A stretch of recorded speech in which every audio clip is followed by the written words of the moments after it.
இது வரைக்கும் நான் வீடியோ பண்ணதுலேயே ஒரு நல்ல ஒரு குவாலிட்டி அண்ட் குட் ஆம்பியன்ஸ் இருக்கிற ஒரு ரெஸ்டாரண்ட் அப்படின்னு பார்த்தீங்கன்னா இதான் வித் மார்னிங் பிரேக்ஃபாஸ்ட், அதாவது நான்வெஜ் பிரேக்ஃபாஸ்ட்டோட இருக்குது. And at the same time இங்கே பாருங்களேன், ஒவ்வொன்றுமே வாஷ் பேசின் முத கொண்டு எல்லாமே வந்து கல்லுலேயே வந்துட்டு இவங்க வந்துட்டு ஒர்க் பண்ணியிருக்காங்க.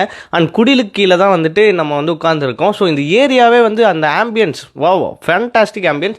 இந்த ஆம்பியன்ஸ்க்காகவே நீங்கள் கண்டிப்பாக இந்த ஒரு ரெஸ்டாரண்ட்டை வந்து நீங்கள் எக்ஸ்பீரியன்ஸ் பண்ணணும். அண்ட் மெயினாக வந்து நீங்கள் கோயம்புத்தூர்லேருந்தோ இல்லை பொள்ளாச்சியிலேருந்தோ வரீங்க, அதுவும் மூணார் போகிறதுக்கு ஒரு பிளான் பண்ணியிருக்கீங்க அப்படின்னா இந்த ரெஸ்டாரண்ட்டை ட்ரை பண்ணலாம். எங்கே இருக்குது அப்படின்னு பார்த்தீங்கன்னா உடுமல்பேட்டில் மாதுளைன்ற ரெஸ்டாரண்ட் தான் இது. மதுரை கறி தோசை டைப்பில் கொடுத்துருந்தாங்க. தோசை வேற லெவலில் இருந்துச்சு taste. Restaurant owner special dessert ஒன்று இருக்குது அப்படின்னு சொல்லியிருந்தாங்க. Later that same evening, இவங்களோட நாட்டுக்கோழியை வந்து நான் எக்ஸ்ப்ளோர் பண்ணோம் அப்படின்றதுக்காகவே அந்த சேம் ஈவினிங்கே நான் போயிருந்தேன். செம்ம டேஸ்ட்டாக இருந்துச்சு. அண்ட் அகைன் இன்டீரியர் எல்லாம் பாருங்கள், அந்த இன்டீரியரில் அந்த ஆம்பியன்ஸில் ஒரு பியூரஸ்ட் நாட்டுக்கோழி குழம்பு ஆஃப்டர் அ லாங் டைம் ரெஸ்டாரண்ட்டில் ஒரு பியூராக ஒரு ப்ராப்பரான நாட்டுக்கோழி சாப்பிட்டது அப்படிங்கிறது இங்கே தான். நிறைய பேர் நாட்டுக்கோழின்னு பிராய்லர் கோழி தான் ஆக்சுவலி போட்டுட்டு இருக்காங்க. இவங்களோட ஹையஸ்ட் அப்ரிசியேஷன், பெஸ்ட் குவாலிட்டி. இங்கே வந்தீங்க அப்படின்னா மஸ்ட் ட்ரை டெசர்ட் இது. நம்ம அப்படியே சாப்பிடும் போதே தெரியும் அவ்வளோ ராயெல்லாம் வந்து பண்ணியிருந்தாங்க. ஸோ அந்த ரேட்டுக்கு வந்துட்டு இவ்வளோ பியூட்டிஃபுல்லான ஒரு டெசர்ட் வந்து நான் எங்கேயுமே சாப்பிட்டதில்லை.